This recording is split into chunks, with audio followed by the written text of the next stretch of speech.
Hey guys, in this video I will show you how you can fix interaction menu not working on GTA 5. So the first step, what I suggest you to do here is to switch, go press escape button or options button, go to settings, and then not settings, online, and then you need to leave GTA Online and go to the story mode, and once you're on the story mode, then go back to online and look if the problem persists.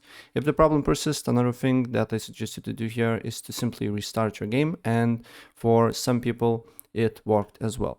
And then the last thing what I suggest you to do here, if it's not working, restarting and switching characters is not working, then if you're on PC, open up Windows Senaki to open up the run window here.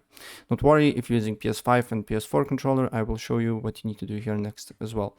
And then here, if you're on PC, just write % local app data %, open up this window and then look for Rockstar games, and then just completely delete this folder, right? And look, and then relaunch the game and look if the problem persists or not.